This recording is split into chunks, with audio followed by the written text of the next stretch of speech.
Resuming debate, the honourable member for Medicine Hat, Cardston Warner. Well, thank you, Mr. Speaker. I rise today with members to share my own personal experience and what it's shown me, as well as what experts have told many members in this House. That is, the decision to legalize marijuana is being rushed, and it is the people of Canada that will pay the price.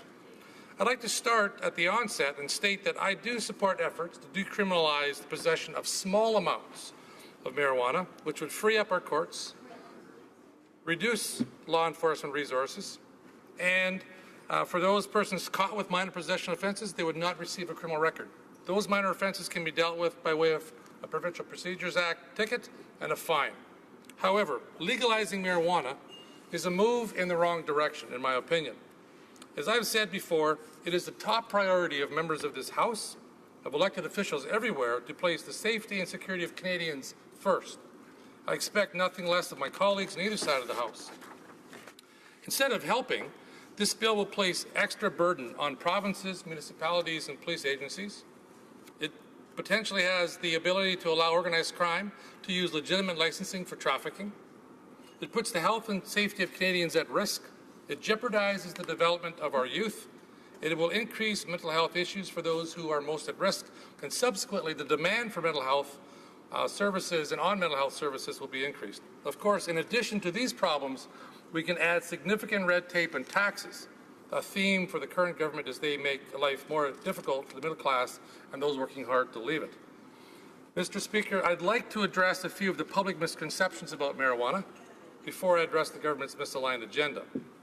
Often Canadians believe marijuana impacts the users much like alcohol.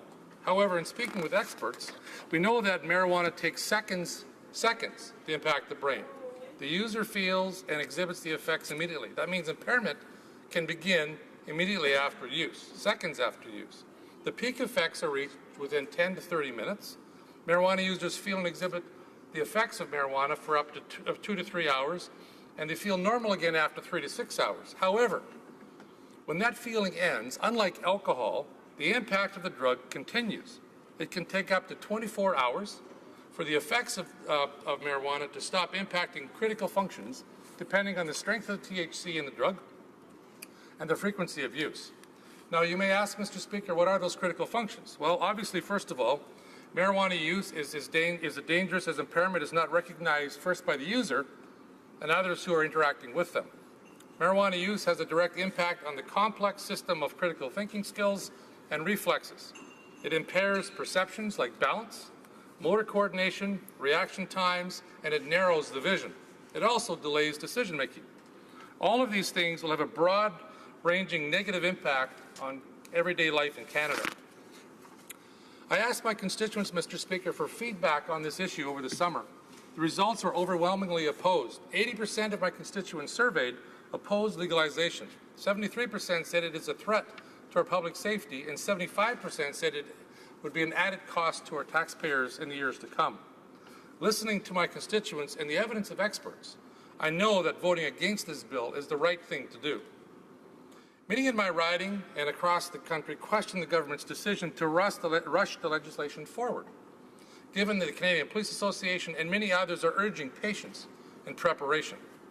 It would seem reasonable that good policy making would make sure all the necessary tools and research were in place first, before moving forward.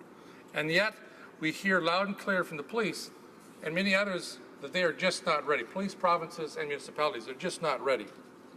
Mr. Speaker, this government has failed to address numerous issues around policing and how this legislation will work.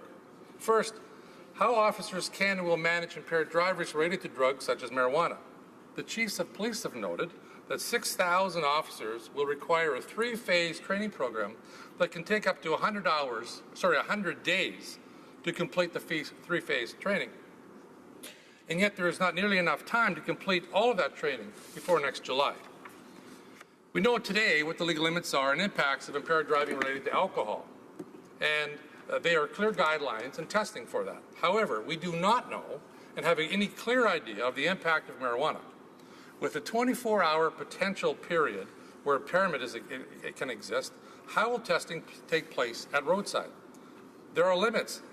There are limited officers and equipment that can be deployed if we have detection that's going to be court approved.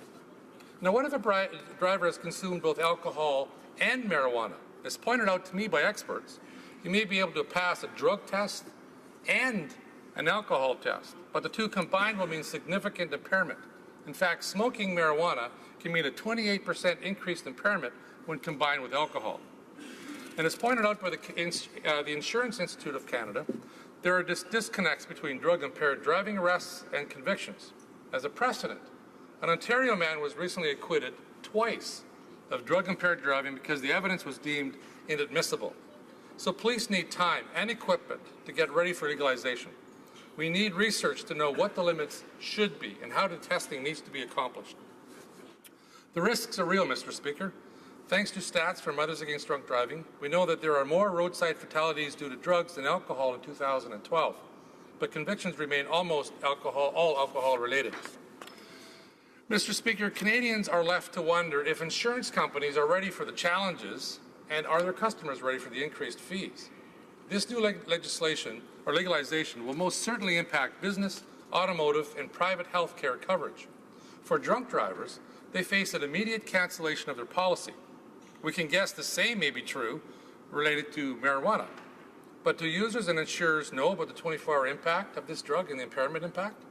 In workplaces, will an accident caused by a worker who is impaired by marijuana impact the owner's personal liabilities? Will workplace that has an accident mean that the company can't get insurance anymore, or will have to pay hefty premiums? If marijuana is legal, can workers be punished for being high at work?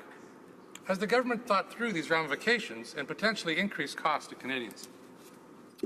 Mr. Speaker, I think most Canadians will be surprised to learn that the government has listed protecting youth as a reason for advocating and advancing this legislation. Governments have worked for over 3 generations to reduce smoking, a major killer in Canada. Recently, the use of marijuana for youth between the ages of 15 and 24 has dropped to 24%. And today we're introducing access and conditions to allow more youth to use this addictive substance. Changing the law to allow households to grow their own marijuana undermines the government's intent to limit access to youth.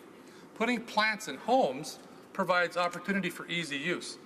Allowing youth, we're talking youth, ages 12 to 17, to possess less than 5 grams of marijuana, which is 10 joints, makes it easier for youth to acquire and possess the drug. To suggest that access will drop seems absolutely ludicrous.